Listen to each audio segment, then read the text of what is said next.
bring, bring.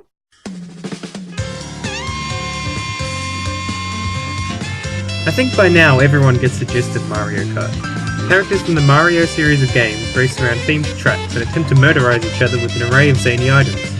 It's no Gran Turismo, but that's the charm. It's just good fun that doesn't take itself too seriously.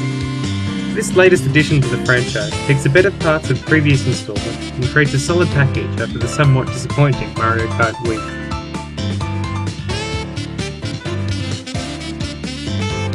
The most exciting details about each new Mario Kart game are without a doubt the characters and stages available, and 7 doesn't disappoint. The character roster is 17 characters inside, which at first sounded disappointingly small, but upon playing Mario Kart DS again, I realised it only had 12, so this is actually a decent size. The roster is mostly varied, with 12 returning characters and 5 newcomers not previously selectable in past Mario Kart games. I'd like to say that it has all the fan favourites, but Waluigi and Drybones are quite noticeably absent. But you know, they're 2 relatively minor characters out of a bigger cast, and all the newcomers are a welcome addition. Well, most of them at least. The 2 that I can't justify in any way, shape or form are the Honey Queen, who appeared in one level in Super Mario Galaxy, and Metal Mario, who is Mario but metal and slightly different stats. It would have been nice to see Professor Egad or even that little box guy from the AR game as newcomers, but you know, it could have been worse. We didn't get Baby Wario, Baby Yoshi, or Baby Funky Kong or anything totally stupid like that. Still haven't forgiven Nintendo for Baby Peach and Daisy. Besides, you can play as a presumably sexy me, which makes any game great. Karts aren't exclusive to each character, and are in fact handled very interestingly. The kart is made up of 3 parts, a chassis, a set of wheels, and a glider. By collecting coins in each race, you can unlock new parts to use. The parts are unlocked randomly, so each person will unlock parts in a different order, making an exciting surprise when you unlock a new part. Each part has its own stats, and along with those shown on the screen here, there are also various hidden stats unique to each part, such as sky and sea speeds, which you'll have to discover for yourself.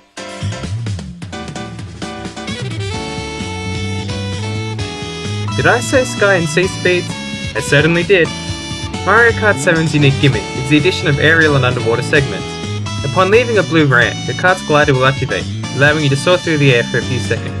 And heading underwater for the most part no longer counts as out of bounds. Your kart instead sprouts propeller, and you race with altered physics. Each course usually combines land, sea and air segments, often at the same time, meaning each track has various alternate pathways for you to explore and utilise to get your perfect time. Speaking of the courses, 7 quite possibly has the best track selection on offer out of the whole series. There are no tracks I really don't like, and a lot of fan favourites return as retro tracks, including a Rainbow Road for the first time. The returning tracks have often been tweaked to include air and sea sections, which don't intrude and actually add a lot to even the simplest tracks. A new addition is the inclusion of 1-lap tracks. These tracks are Rainbow Road and 2 courses based on the recurring Wuhu Island, which you'll recognise from games such as Wii Fit and Pilot Wings Resort.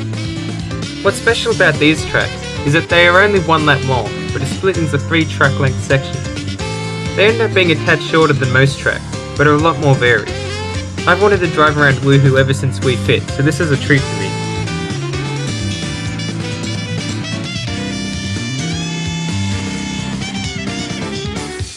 My favourite new cup is by far the Star Cup. It has some amazing and varied courses. My favourite retro cup is the Banana Cup, but I'm not really sure why.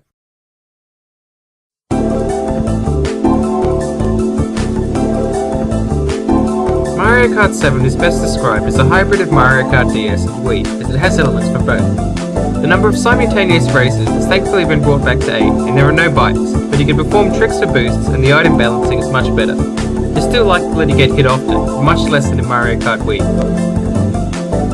Blue shells can now hit everybody, not just those at first, and shells can now fly during aerial sections. You can also get useful items even when in the top 3 spots, such as mushrooms and 2 of the new items, the Fire Flower and Tanuki Leaf, which are a limited time projectile and a shield respectively.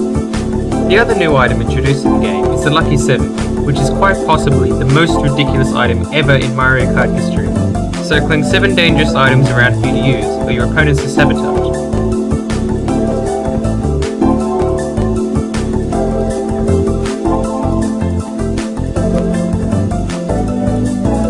Mini turbos have gone through another overhaul, though still prevent snaking, which is a good thing coming from someone who snaked in Mario Kart DS. The sharper you make a turn, the quicker the turbo charges, so in areas like the corkscrew and airship fortress, you can net a few boosts, while in smaller turns, only once, if at all. There's also an option to use gyroscope controls with a first-person view, but after trying it, I really would not recommend it. All in all, it feels like a much tighter game, and is much less luck-based than past installments.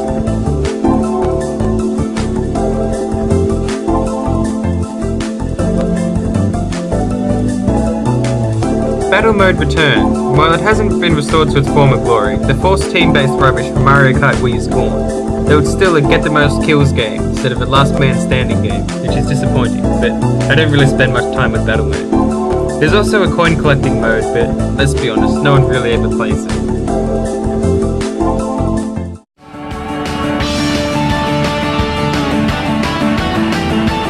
The multiplayer portion of the game is absolutely fantastic, though it does come at the cost of no single-player burst mode in the past game. Regardless, the multiplayer is a huge step forward for Nintendo, and I hope they learn from this message. Upon heading online, you can simply head into a match with random people, or look into some other interesting options. Here you can see a list of your 3DS friends and the opponents who you play plus, who, if online, you can instantly join in their game. You can also head into a community, which is a group that has certain set rules, such as speed pass and available items, which has its own friend code to sort. Anyone who enters this code has it added to their list of communities, and they can instantly play with anyone in the community who is online. Communities can be set up for races and battle modes alike. The online itself is great, with not much lag, though there is one major downside. One of the courses, Wuhu Mountain, or Wuhu in the American version, has an easily usable glitch which pretty much guarantees the user to become played. I won't show it to you so that you can't use it, but watch Luigi very carefully in this video of a match while spectating, and you'll see just how much of an advantage it gives them.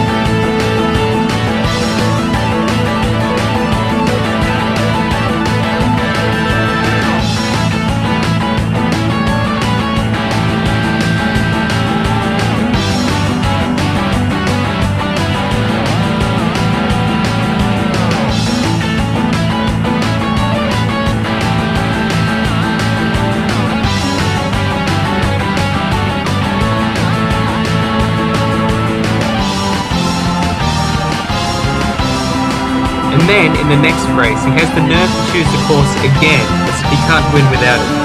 People are constantly spamming this course online just to cheat, it's no fun. If you catch someone doing it, do what I do and flick their wireless switch, which penalises you in no way, but means you don't have to play with the cheaters. What is one of the cooler multiplayer features is how the game utilises spot pass and street pass.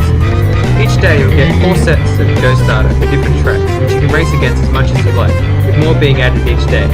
In time trial mode in Mario Kart 7, you're allowed to race with up to 7 ghosts at once, making it almost like a race. If you street pass somebody with the game, their Mii is added to your game, so you can race against them in a Grand Prix with 4 tracks chosen by them. You get to keep all your coins, and if they have a part you don't have, you unlock it if you beat them.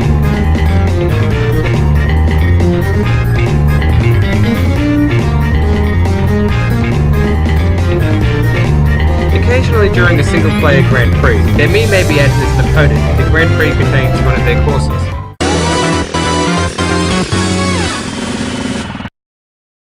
All in all, Mario Kart 7 is a great game and possibly the greatest Mario Kart yet.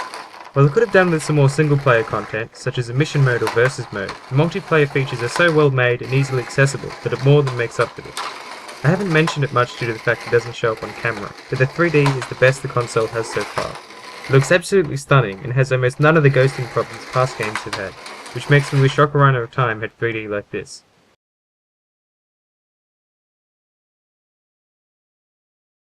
Usually at this part of the review I'd list some other games that are similar to this one and pick up the cover and show it to you so you can get a better feel of whether you'd like the game or not. But being Mario Kart, I think it's a big enough name for pretty much everyone who've already played it, so you'll know whether you're interested or not.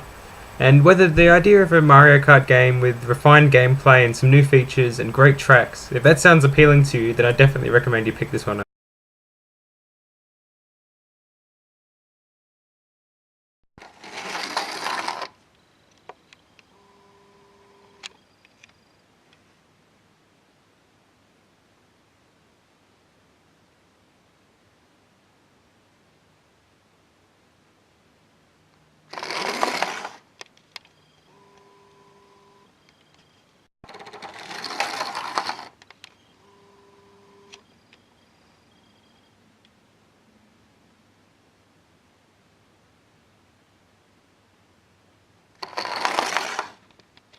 case you couldn't tell from the review, I'm giving Mario Kart 7